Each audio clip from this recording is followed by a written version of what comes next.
My sister-in-law called me a gold digger when my mother-in-law left me $500,000 instead of her son, until everyone heard the recording of him saying he couldn't wait for her to die. The funeral reception was still going when Tabitha cornered me by the dessert table. "You manipulated her," she spat. "You stole what belonged to my brother." I'd been married to her brother for 8 years. 8 years of watching him treat his mother like an ATM. When she called needing help with groceries, he'd complain about gas money. When she mentioned feeling lonely, he'd say he was too busy. I was the one driving Mom to appointments, cooking her meals when she got too weak, and sitting beside her hospital bed during her final weeks. She left him the house, the car, and half her savings, I said quietly. "But you got more," Tabitha shrieked. "You got the life insurance. You poisoned her against her own son." My husband appeared, gripping my shoulder too tight. "Let's not make a scene." I pulled away and headed to the parking lot. In my car, I opened my phone and pulled up the voice memo Mom had asked me to record 3 weeks before she died. "I'm leaving you more money than my son," her weak voice played. "Not because I don't love him, but because I know what he is." I heard him talking to Tabitha last month. They didn't know I was awake. He said he couldn't wait for me to die so he could pay off his gambling debts with my money. Her voice broke. "Promise me you'll use this to start over. Get away from him." My husband knocked on my window. "As my wife, legally half that money is mine." I rolled down the window. "We need to talk about what your mother recorded." His expression shifted. Fear. "What recording?" I pressed play. His voice filled the car. "I can't wait for her to die. Once we get that life insurance, we're set. Tabitha can open her boutique and I can pay off the bookies." Tabitha's laugh in the background. "How much longer do you think the old bat has?" My husband's face went white. Tabitha stood frozen on the sidewalk. "Mom kept her phone recording after her diagnosis," I said. "She recorded everything, including when you told her to refuse treatment to save everyone money, including when you searched her medicine cabinet for pills to sell." His hand slammed my car. "You can't prove that." "I have 47 recordings, all time-stamped, all saved to the cloud. Mom's lawyer has copies. So does her financial advisor. And tomorrow morning, so will every family member who called me a gold digger." "Where are you going?" "Away from you. I'm filing for divorce Monday. And that inheritance went into a trust with conditions. One being you get nothing if we divorce due to your conduct. We can work this out. We're family. Your mother was family, and you counted days until her funeral." I pulled out of the parking lot. Through my mirror, I saw Tabitha rushing toward him. The whole family had heard that recording through my open window. I drove 3 hours before stopping at a hotel. My phone exploded with messages. From his sister, his cousins, his father. But one message stood out. From Mom's lawyer. "There's something else in the will. Something your husband doesn't know about yet. Call me immediately." My hands trembled as I dialed. Whatever Mom had planned, it wasn't over. I couldn't fit what happens next in this short video. Watch the rest down below. The lawyer answered on the first ring. "I've been waiting for your call." Richard Chen had been Mom's attorney for 30 years. He'd handled her divorce from my father-in-law, her business deals, and apparently her revenge. "What else is in the will?" I asked. "Your mother-in-law established 3 additional trusts. One for you. 2 others I'll explain when we meet. Can you be at my office tomorrow morning? 9 o'clock? I'm 3 hours away." "Perfect. That means you're far from him. Stay away. The restraining order will be filed by 8 a.m. "Restraining order?" "Your mother-in-law documented everything, including photos of bruises on your arms from when he grabbed you, including your medical records from the ER visit you said was from falling downstairs. She knew you'd never press charges yourself." My throat tightened. I'd forgotten about that night 2 years ago. Mom had shown up at the hospital after I called her instead of my husband. She'd sat with me for 6 hours while they x-rayed my ribs. She never said anything about it afterward, just started recording. "I'll be there at 9, I said. That night, I barely slept. My phone kept buzzing. My husband, his sister, his father, his uncle, each message more desperate than the last. "We can fix this. Don't be hasty. Think about our life together. You're making a huge mistake." At 2 a.m., my father-in-law called. I almost didn't answer, but something made me pick up. "My son is a fool," he said, "but she was my wife for 34 years. I have a right to know what's in that will. You divorced her. Community property laws still apply in some cases. My lawyer says I might have grounds to contest." "Contest all you want." Her lawyer seems pretty confident. He was quiet for a moment. "She left you something else, didn't she? Something besides money?" I hung up. At 8:47 a.m., I walked into Richard Chen's office downtown. The building was old with marble floors and brass fixtures. His secretary offered coffee, which I accepted. My hands needed something to hold. Richard appeared at 9 exactly. He was in his 60s, with silver hair and the kind eyes I remembered from Mom's funeral planning sessions. But today, those eyes held something else. Satisfaction. "Your mother-in-law was one of the most meticulous clients I've ever had," he said, closing his office door. "She began planning this 18 months ago, right after she was diagnosed." He opened a thick folder. Inside were documents, photos, and what looked like bank statements. "The $500,000 from the life insurance is yours, as you know. It's in a trust that your husband cannot touch, regardless of marriage laws. She set that up 3 years ago and named you as the irrevocable beneficiary. Even if you'd stayed married, he couldn't access it." 3 years ago, I repeated. "Before she got sick, she knew who her son was long before the cancer. The diagnosis just gave her clarity about timing." He pulled out another document. "This is the deed to her mother's property in Vermont. 40 acres and a renovated farmhouse. It's been in a separate trust since before she married your father-in-law. He has no claim. She's leaving it to you." My vision blurred. Mom had shown me photos of that property, her mother's land, where she'd spent summers as a girl. She'd always said it was her happy place. "There's more." Richard continued. Your mother-in-law owned a 30% stake in her ex-husband's company. He didn't know she'd never signed the papers releasing her interest when they divorced. She'd been collecting dividends quietly for years. That stake is now yours, worth approximately $1.2 million. I couldn't breathe. How did he not know? She had a very good lawyer. Richard smiled slightly. Me. During their divorce, his attorney drafted the papers wrong. They assumed she'd signed. She never corrected them. Every quarter, dividends went into an offshore account. She reinvested them. Now that portfolio is worth $3.7 million, also yours. That's impossible. Your father-in-law built his wealth on her family's connections. He used her trust fund to start his business. She always resented it. This was her way of taking back what was hers. Richard pulled out a photo. Mom at 25, beautiful and young, standing next to a man I recognized as my father-in-law. But in the photo, her smile didn't reach her eyes. She told me something when we first met, Richard said. She said, I married a man who saw me as a bank. I want to make sure my son doesn't inherit that trait. When you married him, she hoped you'd change him. When you didn't, she made other plans. To give me everything? No, to give you freedom. He pushed a final document across his desk. This is a purchase offer for your father-in-law's company shares. A conglomerate wants to buy the whole business. If the sale goes through, your 30% stake becomes worth $8.9 million. But here's the interesting part. You get to vote on whether the sale happens. I don't understand. Your father-in-law owns 51%,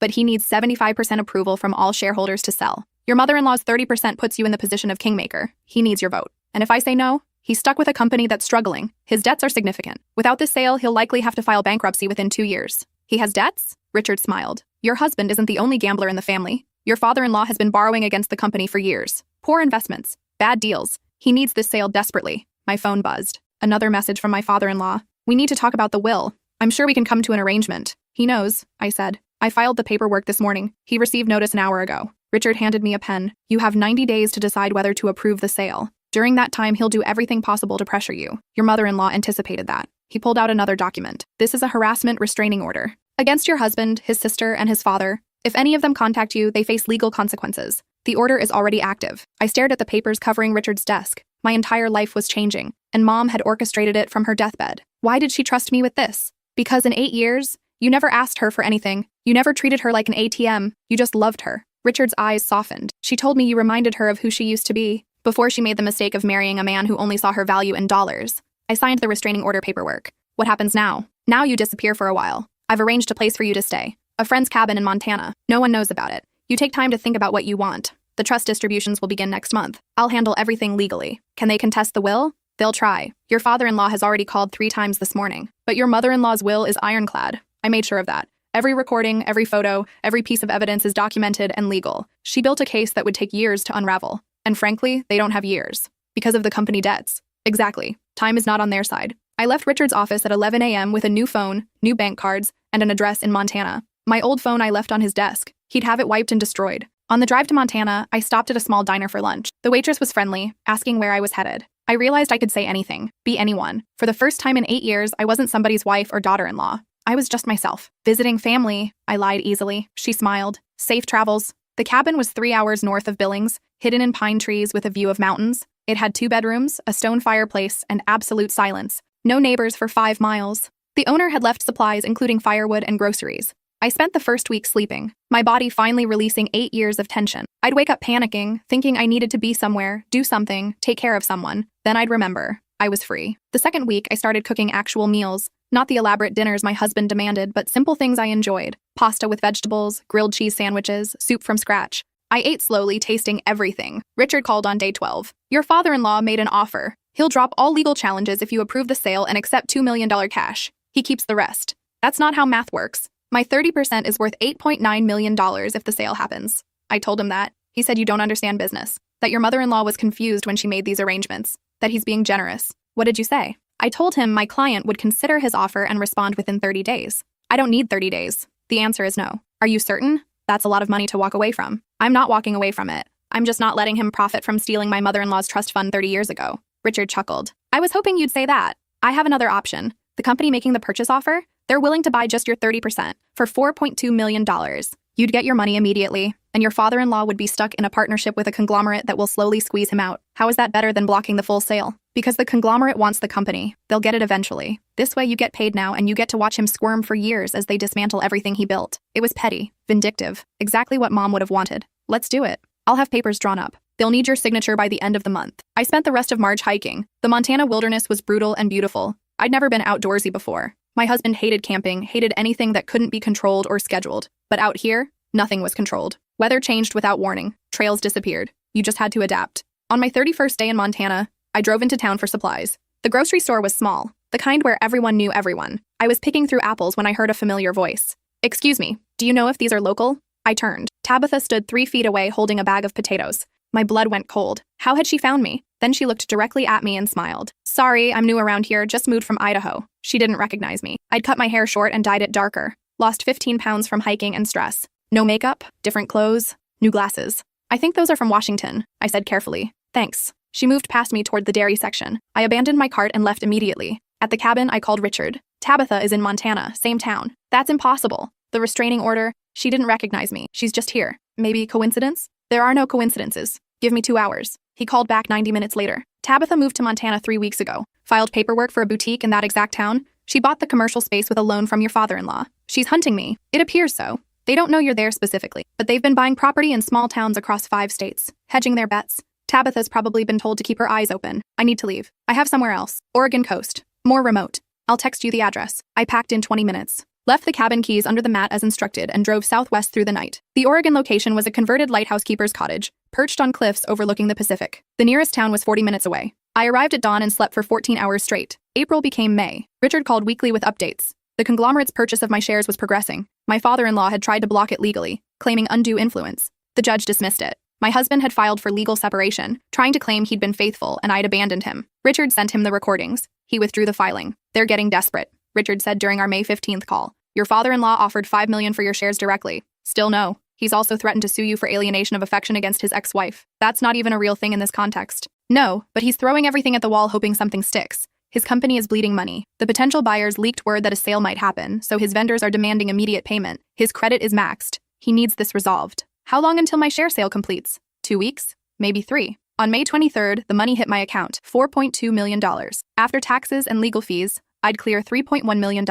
Combined with the other trusts, the Vermont property, and the life insurance, I had approximately $7.8 million in total assets. I was 34 years old, and I never had to work again. Richard called that evening. "It's done. The conglomerate now owns 30%. They've already started making moves. Your father-in-law just learned they're auditing the books. I'd say he has 6 months before they find enough irregularities to force him out." "Good. There's something else. Your mother-in-law left you a letter. She made me promise not to give it to you until the money was secured. I'm overnighting it to your Oregon address." The letter arrived 2 days later in a thick envelope. I recognized Mom's handwriting on the front. "For my daughter. Open when you're ready to begin." I waited until sunset, sitting on the cliff with the ocean crashing below. The letter was dated 3 weeks before she died. "My dearest girl, if you're reading this, then Richard has done his job and you're finally free. I'm sorry I couldn't tell you everything before I died. I needed you to look surprised when the will was read. I needed everyone to believe you were as shocked as they were. The truth is, I've been planning this since you married my son. I knew what he was. I knew what his father was. I raised one and married the other. I take full responsibility for not intervening sooner. But I watched you for 8 years.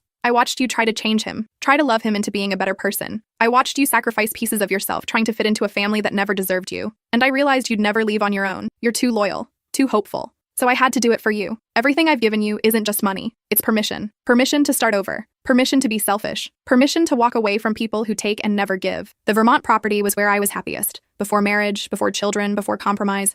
I want you to know that feeling of being exactly who you are without apologizing. Don't let my son guilt you. Don't let his father manipulate you. They'll say you owe them something because of our family bond. But family isn't about blood. It's about showing up. And they never showed up for anything except to take. You showed up. For me. For 8 years, you showed up when my own son couldn't be bothered. That's worth more than money could ever buy. Build a life you love. Fall in love with someone who treasures you. Be reckless and foolish and gloriously happy. And when you doubt yourself, remember that I saw you. Really saw you. And I chose you. All my love, Mom. I folded the letter carefully. Below it, in the envelope, was a photo. Mom and me from 2 Christmases ago, both of us laughing at something my husband had said about hating holiday music. I remembered that moment. He'd been trying to be funny, but it came out mean. Mom had caught my eye and rolled hers. We'd spent the rest of the afternoon giggling like teenagers every time he complained. It was the last Christmas before her diagnosis. I stayed in Oregon through June, long enough to watch the gray whales migrate. Long enough to learn the local coffee shop barista's name and preferred order. Long enough to feel like maybe I could be happy again. On July 2nd, I drove to Vermont. The property was more beautiful than photos suggested. 40 acres of rolling meadows, dense forest, and a creek that ran year-round.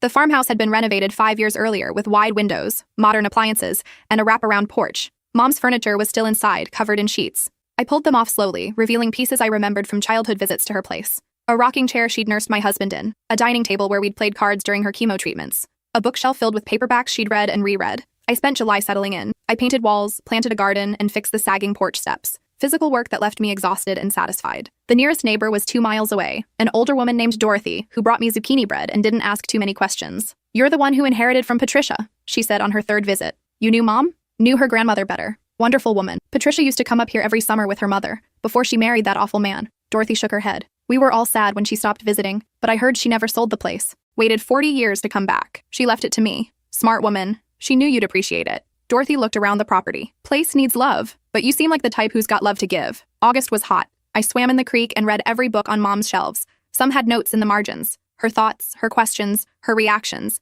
It was like having conversations with her ghost. One book, a novel about divorce and second chances, had a note on the last page. "It's never too late to start over. Remember that." She'd written it in red ink, recent handwriting. After her diagnosis, she'd known exactly what she was doing. On August 15th, Richard called. "Your divorce is final. Judge signed off this morning. Your ex-husband tried one last time to contest the prenuptial agreement. Failed. You're officially done. That's it? That's it. You're a free woman. Congratulations." I walked out to the porch and sat in Mom's rocking chair. The sun was setting, painting the mountains purple and gold. Somewhere in New York, my ex-husband was receiving papers that ended our marriage. Somewhere in Florida, his father was watching his company crumble. Somewhere in Montana, his sister's boutique was probably failing because she'd chosen a town with no foot traffic just to hunt me. And I was here, in Vermont, on land that had been in my mother-in-law's family for 4 generations, breathing clean air and watching fireflies emerge from the grass. Dorothy appeared on the path, carrying what looked like pie. "Thought you might need celebrating food," she said. "Heard your divorce went through. Small-town gossip travels fast. How did you—" "Patricia's lawyer used to summer here as a boy. Richard Chen. His grandmother was friends with Patricia's mother. He might have mentioned something when he called my nephew about the property survey last week." I laughed. Of course Richard had connections here. Mom had thought of everything. "Thank you," I said, accepting the pie. "You planning to stay?" Dorothy asked. "Or is this just temporary?" "I don't know yet." "Well, if you decide to stay, town could use a young person. Median age around here is 67. We're dying off," she smiled. "Patricia always said she'd retire here. Build an artist studio, take up painting again. Never got the chance." "She painted?" "Beautiful work. Abstract stuff. Lots of color. Her mother had a whole collection. Might still be in the attic here somewhere." After Dorothy left, I climbed the narrow stairs to the attic. It was dusty and full of boxes, but in the back corner, I found a trunk. Inside were paintings. 20, maybe 30 of them. All signed P. Morrison, Mom's maiden name. They were gorgeous. Swirling blues and greens, violent reds and oranges, peaceful purples and pinks. Each one felt like an emotion made visible. Joy, rage, sorrow, hope. On the back of one painting, she'd written, "Marriage, age 24, before I forgot who I was." I carried them all downstairs and lined them against the living room walls. They transformed the space from a farmhouse into a gallery, into a memorial, into a reminder. September brought cool weather and the start of leaf season. Tourists drove through town to see the foliage, stopping at the local diner and gift shops. Dorothy suggested I open the property for farm stays. "People pay good money for authentic rural experiences," she said. "You've got the land, the house, the story. Patricia's place has a nice ring." I'd never considered running a business, but I had time and money and a house too big for one person. By October, I'd renovated the barn into a guest cottage. 2 bedrooms, a kitchenette, and huge windows overlooking the creek. I listed it online as Patricia's Place, a Vermont retreat, with photos of the property and a description about finding peace in the mountains. The first booking came within a week. A woman from Boston who'd just left her husband. She arrived on a Friday afternoon, looking exhausted and defeated. I showed her the cottage, the trails, the creek. I didn't mention my own story, just gave her space. On Sunday, when she was leaving, she hugged me. "Thank you. I didn't realize how much I needed silence." "I know the feeling," I said. The bookings increased. Most guests were women, though not all. Some were running from something. Some were running toward something. Some were just tired and needed rest. I never asked questions, just provided clean spaces, good coffee, and trails to walk. By November, I was fully booked through the following spring. The income wasn't necessary. I had more money than I'd ever need, but it felt good to build something, to create a place that might help others the way Vermont had helped me. Richard called on November 10th. "Your father-in-law's company filed for bankruptcy. The conglomerate is buying the assets for cents on the dollar.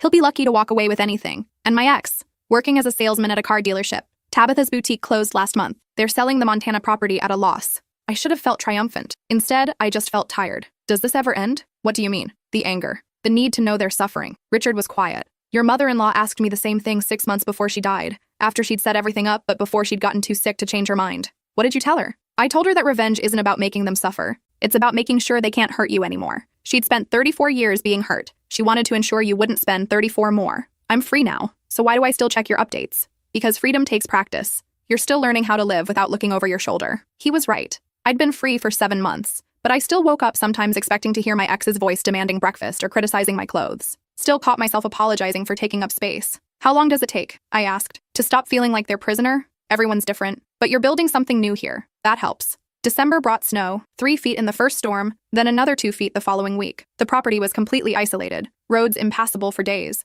But I had firewood, food, and silence. On Christmas Eve, Dorothy showed up on snowshoes with a thermos of spiked hot chocolate. Figured you might be lonely. I'm okay, I said, and I meant it. You know what Patricia told me once? Dorothy settled into the rocking chair. She said the hardest part about leaving her husband wasn't the fear of being alone. It was the fear of realizing she preferred alone. When did she tell you that? Last summer. She came up here one weekend while she could still drive. Sat right where you're sitting and said she'd wasted her life trying to fix a man who didn't want fixing. Said if she had it to do over, she'd have left at 25 instead of 68. She never told me she'd been up here. She was planning something. Wouldn't tell me what. Just said she was making sure her daughter-in-law would be okay. Dorothy sipped her chocolate. Guess now I know what she meant. She called me her daughter-in-law. No, honey. She called you her daughter. There's a difference. I started crying. Big, ugly sobs that I'd been holding back for months. For years. For my entire marriage to a man who'd never loved me. For the mother-in-law who'd loved me more than her own son. Dorothy held me while I fell apart. When I finally stopped, she said, Patricia knew you'd cry eventually. She told me to tell you something if I ever saw it happen. What? She said, tell her crying means she's letting go. And letting go means there's room for something better. That night, alone in the farmhouse, I pulled out Mom's letter again. Read it 3 times. Then I wrote my own letter. To myself. To the woman I'd been 8 years ago. Walking down the aisle toward a man who'd only seen my usefulness. I wrote about everything I'd learned. About love that costs everything versus love that gives everything. About family you're born into versus family you choose. About inheritance that comes with strings versus inheritance that cuts you free. When I finished, I folded it and put it in the same envelope as Mom's letter. Someday, maybe, I'd give it to someone else who needed permission to start over. New Year's Eve, I drove into town for the community celebration. Small towns go all out for holidays, and this one was no exception. The diner had strung lights everywhere, the church was hosting a potluck, and the fire department was planning midnight fireworks. I'd avoided most social events since moving here, but something about entering a new year felt significant, like I should mark it somehow. The diner was packed. Dorothy waved me over to her table, where she sat with 3 other women around her age. They introduced themselves as the remaining original residents, women who'd been born here and never left. We're a dying breed, one named Helen said cheerfully, but we're stubborn. They asked about the farm stays,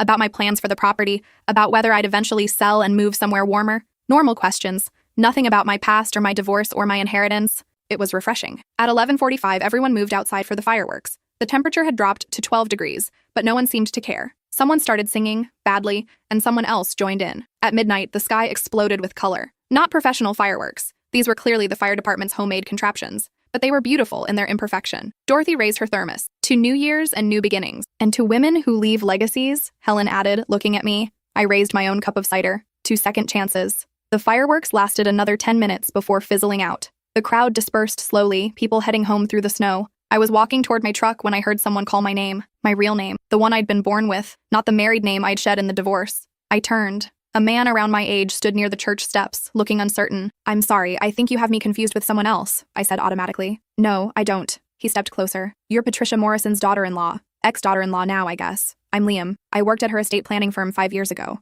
I helped organize some of her trust documents. My guard went up immediately. What do you want? Nothing. He looked embarrassed. I wanted to say thank you. Patricia was one of the kindest clients I ever worked with. When I told her I was thinking about leaving the firm to start my own practice, she referred 3 of her friends to me, helped me get started. She did that for a lot of people. I heard what happened, with her son and the will. I wanted you to know that everyone at the firm was glad when we heard you got the inheritance. Patricia used to talk about you during our meetings. She said you were the only good thing her son ever did. I didn't know what to say. Anyway, I'm up here for the week staying with my brother. If you need anything, legal advice, financial planning, or just someone to shovel your driveway, let me know. He handed me a business card. Happy New Year. He walked away before I could respond. I looked at the card. Liam Foster, estate planning attorney, a Boston address and phone number. That night, I couldn't sleep. I kept thinking about the way Liam had said Mom used to talk about me, like it was something she did regularly, like I was someone worth mentioning. I'd spent 8 years feeling invisible in my marriage. My husband never introduced me as anything except my wife. No name, no personality, no value beyond my relationship to him. His family had been the same. I was just the woman who'd married in, the one who served food at holidays and drove people to airports.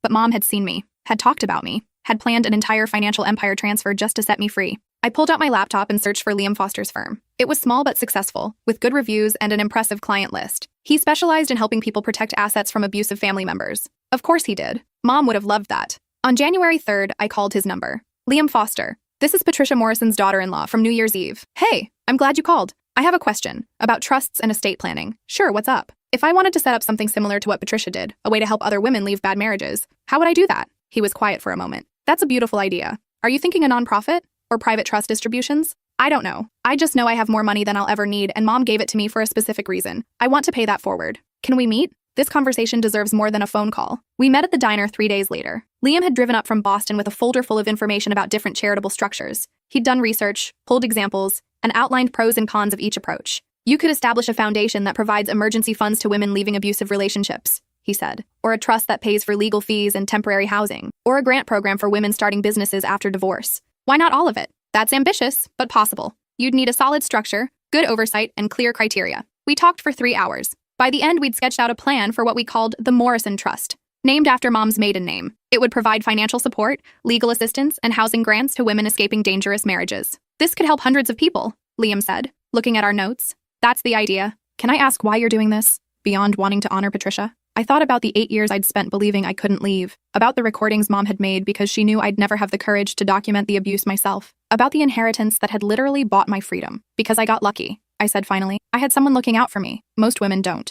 Liam nodded slowly. I'd like to help with this. Pro bono. Patricia helped me get started. This feels like the right way to pay her back. You're sure? Completely. We spent January and February building the Morrison Trust's legal foundation.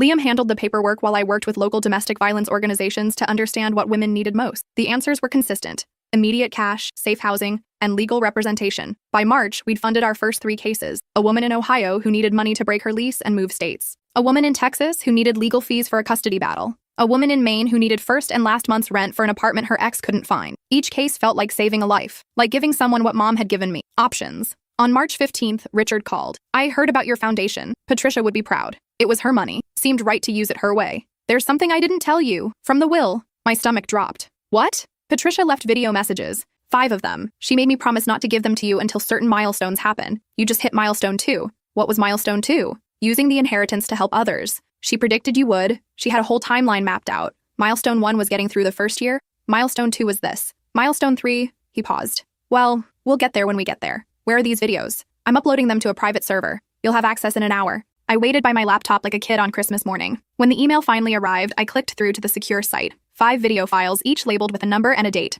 I clicked on video 1. Mom's face filled the screen. She was in her bedroom at home, looking thinner than I remembered, but smiling. This was during treatment, probably around month 4. Hi, sweetheart, she said to the camera. If you're watching this, you made it through the first year. I'm so proud of you. I know it wasn't easy. Leaving my son, facing down my ex-husband, starting over. But you did it. You're free now. She shifted in her chair. I want to tell you something I never said while I was alive. When my son brought you home the first time, I knew you were too good for him. I saw it immediately. You were kind and genuine and so desperate to be loved. He was selfish and manipulative and looking for someone to manage his life. She wiped her eyes. I should have warned you, should have told you what he was. But I was a coward. I'd spent 34 years in a bad marriage. I didn't know how to tell someone else to avoid the same mistake. Mom, I whispered to the screen. So instead, I decided to fix it the only way I knew how. By making sure you'd have the resources to leave when you were ready. I started planning 3 years ago. Every time you drove me to the grocery store while my son complained about gas money, I added to your trust. Every time you sat with me during chemo while he was at the casino, I documented it. Every time you chose me over him, I knew I'd made the right choice. She leaned closer to the camera. You were the daughter I never had. And I want you to know that everything I did, because you deserved better. You deserved freedom. You deserved wealth. You deserved a life where you weren't constantly giving pieces of yourself away to people who never appreciated you. I hope you're building that life now. I hope you're happy. I hope you're learning that you don't have to earn love. It should just be given freely without conditions. I love you. I'm proud of you. And I'll be watching over you. Not in a creepy way, she laughed. In a proud mom way. The video ended. I sat crying for 20 minutes before I could click on video 2. This one was dated 2 weeks before she died. Mom looked worse, thinner, paler, obviously in pain, but her eyes were fierce. Milestone 2, she said. You're helping others. I knew you would. It's who you are. Even when you were married to my son, you couldn't stop trying to save people. Neighbors, friends, strangers. You have the biggest heart. Now you have the resources to match it. The Morrison Trust, or whatever you ended up calling it, is your legacy, not mine. I just provided the seed money. You're the one who'll grow it into something beautiful. She coughed, recovered. I want to tell you about my grandmother, the one who owned the Vermont property. She left her husband in 1952, unheard of back then. She took her daughter, my mother, and moved to Vermont with nothing, built a life from scratch, raised my mom alone, never remarried. Everyone called her crazy, said she was selfish, said she'd ruined her daughter's life by depriving her of a father. But my mother always said her mom was the bravest person she'd ever known. She showed her that leaving was possible, that women didn't have to accept mistreatment. I didn't have my grandmother's courage. I stayed married for appearances, for security, for all the wrong reasons. But I gave you what she gave my mother, permission to be brave. Mom smiled through tears. I hope you're using it. I hope you're living loudly. I hope you wake up every morning grateful to be alone instead of afraid to be alone. And I hope you'll eventually find someone who deserves you. Someone who sees your value without you having to prove it. But if you don't, that's okay too. You're complete exactly as you are. The video ended with her blowing a kiss to the camera. I couldn't watch the other 3 videos. Not yet. I needed time to process. I walked out to the porch and sat in the rocking chair. The March wind was cold, but the sun was bright. Spring was coming. The creek was running high with snowmelt, and I could hear birds returning from wherever they'd spent winter. Everything was changing, including me. My phone buzzed. A text from Liam. 4th Morrison Trust case just approved. Woman in Oregon. She says she's been trying to leave for 12 years. Thanks to you, she can finally go. I looked out at the mountains, at the property Mom had fought to keep for 40 years, at the life I was building from the ashes of my marriage. Thanks to us, I texted back. Thanks to Mom. That night, I pulled out Mom's paintings again, hung them properly throughout the house. In the living room, the kitchen, the hallway. Each one a reminder that she'd been more than someone's wife or mother. She'd been an artist, a fighter, a woman who'd lost herself and spent 40 years finding pieces. I fell asleep thinking about the 3 remaining videos, wondering what other milestones Mom had predicted. By April, the Morrison Trust had helped 18 women. The numbers felt small compared to the need. Thousands of women were trapped in bad marriages, unable to leave because of money. But 18 was 18. 18 women who now had options. Liam and I met monthly to review cases. We'd established clear criteria: immediate physical danger, no financial resources, and a concrete plan for what they'd do after leaving. We weren't interested in funding revenge or spite. We wanted to help women who were truly stuck. We're getting more applications than we can fund, Liam said during our April meeting. Even with your initial $2 million donation, we'll run out by summer. I'll add another $1 million. That's not sustainable. We need recurring donations. Other wealthy people who believe in the cause. He was right. The Morrison Trust couldn't run on my inheritance alone. We needed to build something that would survive beyond me. I'll reach out to some foundations, Liam continued. And we should consider a gala or fundraising event. Get publicity for the cause. The idea of publicity made my stomach turn. I'd spent the past year hiding from my ex-husband's family, building a quiet life in Vermont. Going public meant exposure. Let me think about it, I said. That night, I clicked on video 3. Mom was in a hospital bed this time, IV in her arm, but still smiling. Milestone 3, she said. You've built something bigger than yourself. I'm so proud. But now comes the hard part. Letting others in. Letting people see what you're doing. Being visible. She knew. Of course she knew. I spent my whole life hiding. Hiding my art. Hiding my unhappiness. Hiding my plans to leave. I thought if I made myself small enough, I'd be safe. But safety isn't the same as living. She adjusted her hospital gown. You've been hiding too. Different reasons, but same result. You're building this beautiful thing in Vermont, but you're doing it in the shadows. Afraid they'll find you. Afraid they'll ruin it. But here's what I learned at the end. They already ruined enough. Don't let them ruin your future too. Be loud.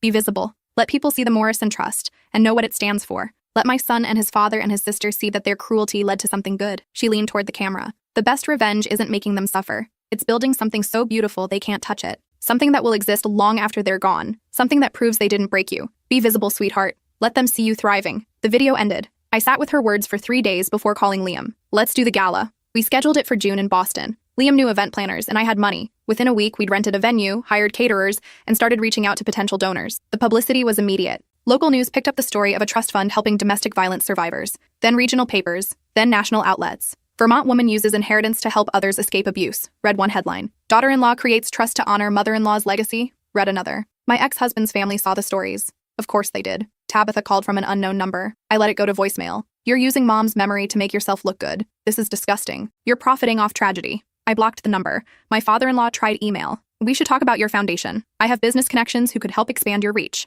Let's meet. I forwarded it to Richard, who sent a cease and desist letter within an hour. My ex-husband showed up at the diner in Vermont. Dorothy called me immediately. There's a man here asking about you. Says he's your ex. Should I call the police? Yes. The police arrived and escorted him out. He'd violated the restraining order by being within 500 feet of my property. The judge extended the order another 2 years and added penalties for future violations. But the publicity worked. Donations poured in, small amounts from regular people, larger amounts from foundations and wealthy donors. By May, the Morrison Trust had $4.7 million in funding, enough to help hundreds of women. The gala sold out 3 weeks before the event. 300 people, mostly women, would gather to support the trust and hear stories from survivors we'd helped. Liam called it our coming out party. This makes it real. This makes it permanent. I know. Are you ready? No, but I'm doing it anyway. The night before the gala, I watched video 4. Mom was in hospice this time, barely able to sit up. Her voice was weak, but her message was strong. Milestone 4. The gala. Making it public. I'm so proud of you for being brave. She coughed. I want to tell you what happened after I left your father-in-law. I was 68 years old, no career, no recent work experience.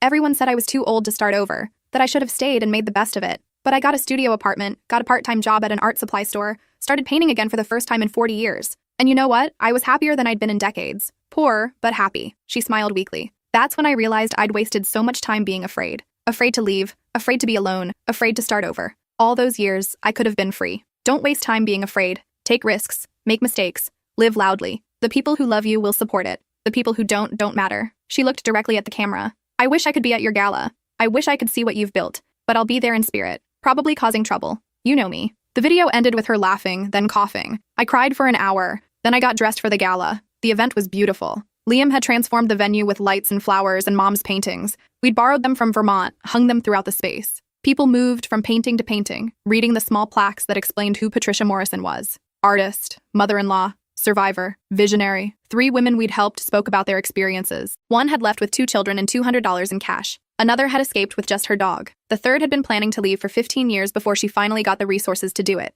Their stories were devastating and hopeful. By the end, there wasn't a dry eye in the room. When it was my turn to speak, I walked to the microphone and looked out at 300 faces. My mother-in-law used to say that the hardest part about helping someone is waiting for them to be ready to accept help. She waited 8 years for me to be ready. I told them about the recordings, the inheritance, the way Mom had planned everything down to the smallest detail. I told them about the Vermont property and the paintings and the 4 video messages I'd received. She taught me that freedom isn't just about leaving. It's about building something new, something that honors who you really are instead of who someone else wants you to be. I paused. The Morrison Trust isn't about revenge or anger. It's about giving women what my mother-in-law gave me. Options. The option to leave, the option to start over, the option to say, I deserve better, and actually have the resources to pursue better. The applause was thunderous. We raised $1.3 million that night, enough to help another 100 women. After the gala, Liam and I sat in the empty venue, surrounded by dirty dishes and wilting flowers. We did it, he said. Mom did it. We're just following her plan. No, you're exceeding her plan. She'd be amazed. I looked at Mom's paintings hanging on the walls, at the beauty she'd created in the brief moments she'd been free. I hope so. June became July. The Morrison Trust was featured in national publications.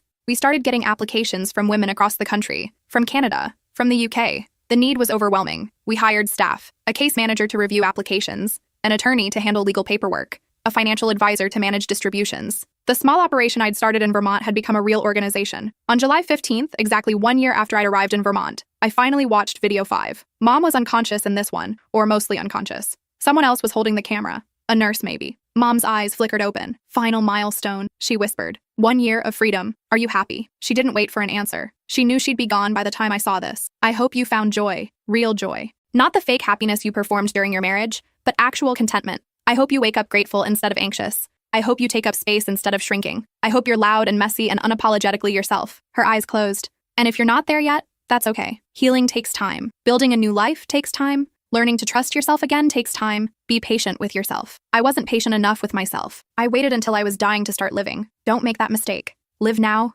today, every day. Fall in love with your life instead of just surviving it. She was quiet for so long I thought the video had ended. Then she opened her eyes one more time. Thank you for loving me, for seeing me, for being the daughter I didn't know I needed. You saved me at the end. You gave me purpose. You reminded me that I was more than my mistakes. I hope I did the same for you. The video ended. I sat on the porch in the rocking chair, watching the sunset over the mountains. A year ago, I'd been driving away from my husband's funeral reception, terrified and furious. Now I was sitting on property that had been in my mother-in-law's family for 4 generations, running a foundation that would help thousands of women, living a life I'd built exactly the way I wanted. Was I happy? Yes. But more than that, I was free. My phone rang. Liam, hey, are you okay? You've been quiet today. I watched the last video. From Patricia? Yeah. What did she say? I looked out at the creek, the mountains, the fireflies beginning to emerge. She asked if I was happy. Are you? I thought about it. Really thought about it. Getting there, I said finally. Definitely getting there. Good. You want to grab dinner sometime this week? Not about the trust, just as friends. I smiled. Yeah, I'd like that. After we hung up, I pulled out the letter Mom had written, the one I'd been carrying around for a year, read it one more time. Then I folded it carefully and put it in a drawer. I didn't need it anymore. I knew what she'd wanted to tell me. I'd lived it. Freedom wasn't just about money or distance from toxic people. It was about waking up every day and choosing yourself, choosing joy, choosing growth, choosing to believe you deserved more than scraps. Mom had given me that choice, and I'd taken it. Now I was giving that choice to others. One woman at a time, one trust distribution at a time, one step toward freedom at a time. The Morrison Trust would continue long after I was gone. It would help women I'd never meet, in situations I'd never fully understand. But they'd all have one thing in common. Someone had believed they deserved better, just like Mom had believed in me. I walked back inside and looked at the paintings covering my walls, at the colors and chaos and beauty Mom had created in the brief windows of her life when she'd been free. Then I pulled out a canvas I'd bought weeks ago but been too afraid to touch. If Mom could be an artist, so could I. I dipped my brush in blue paint, her favorite color, and made the first mark. It was messy, imperfect, exactly right. By midnight, I had a painting, Not good, but mine. Wholly and completely mine. I signed it at the bottom, not with my married name or even my maiden name, just my first name, Free. The word looked right on the canvas. I hung it next to Mom's paintings. They'd be kind to each other, I thought. The art of women who'd learned too late that they'd always had permission to take up space. But late was better than never, and never was no longer an option.